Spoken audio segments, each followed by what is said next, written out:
our markets would be vastly different without bees to pollinate. The fact that bees will give up their life to protect their nest, it really is all for the good of the colony. Anything that requires an insect to land on it, transfer pollen from one flower to another flower in order to create that pollination.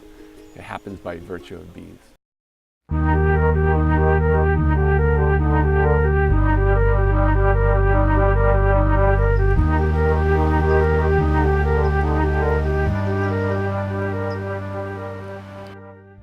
My name is Bonnie Morse. My husband and I are co-owners of Bonnie Bee and Company, and we're beekeepers. And it was a hobby that became obsessive really quickly. There wasn't just one thing that made me such a bee enthusiast. No, I mean, they're just remarkable. I mean, what you learn and see every day, and it really just is such an embodiment of everything happening. My name is Arthur Baker, and for many, many years I've been a beekeeper. True social insect is a bee. Each hive has a kind of personality, and it's matched by what the queen's genetics are.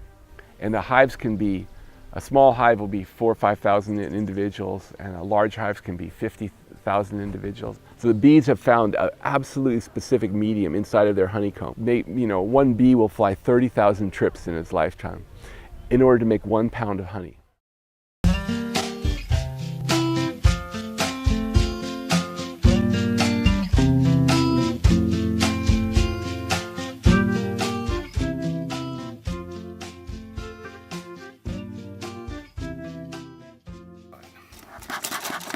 So what we're going to do is we're going to puff a little on the inside.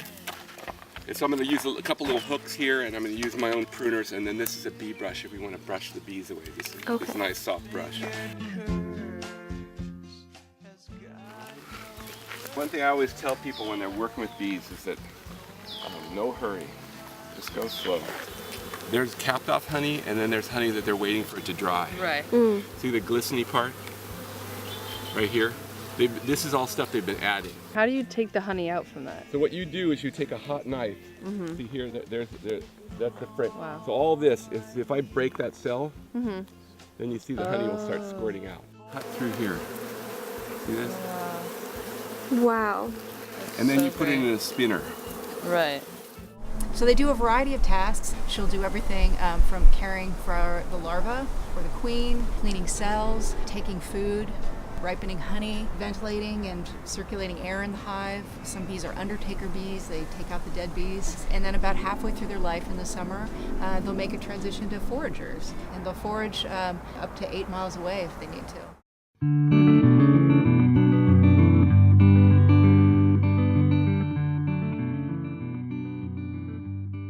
Now see, this is propolis. All this stuff that's stuck in between, and all this are on the outside. Bees make that?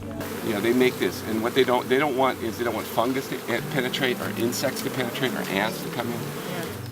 It's so crazy. You move slowly, and it's There's a lot of bees. Yeah. Oh my god, that one. So see, there's probably going to be some. If you see this little half moon shape right here. Those are bees that haven't turned into the larval stage yet. That means they're doing the process the same as a caterpillar will turn into a butterfly. The importance of bees in our modern culture with 7 billion people on the planet can't be understated. There's so many of the crops here that need to be pollinated. The peppers, the tomatoes, and all of these row crops. That's why I brought these hives in this spring, so they'd be right next to the orchard. So here's eggplants, here's peppers, here's tomatoes. All these things need to be pollinated by bees. So you'd say they're pretty important?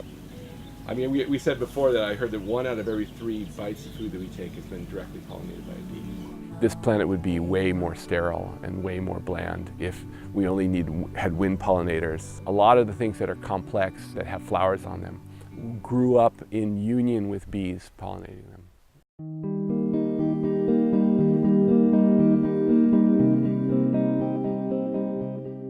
That bees are like the hardest working animals. Would you agree? You know, bees are amazing. They're the most united working animals. And I think they're probably the hardest. When you see bees at the end of the evening and they're laying on the ground somewhere, they've exhausted themselves. But if a bee is flying every day, it's a forager, it's going to tatter its wings. And it'll make thousands of trips, and at the point where its wings just are literally tattered off. Like, it's the hive mind. That's the thing that we kind of lack, that sort of collaboration. It's very true. Yes, the hive mind, or some people compare a bee colony to more like the equivalent of a small mammal, where each bee is more on a cellular level. With how they work together. I think their ability to collaborate, and also bees not dying inside the hive, it really is all for the good of the colony. I think if humans collaborated and had that single mindset about, but that was kind of the idea behind communism, wasn't it? Like, so that didn't work out too well. yeah. Well, that's what happens. Yeah, the idea behind it is good. And you realize that it's a beautiful, organized society that thinks with one mind, and so it's an amazing thing. I mean, apart from humans, there's I don't know if there's any other society of animals on the planet that communicates abstractly and discreetly to each other where a food source is and how to get to it without them ever having seen it. So I think the more people are educated, the more people understand the value of bees, and let yourself get stung once or twice.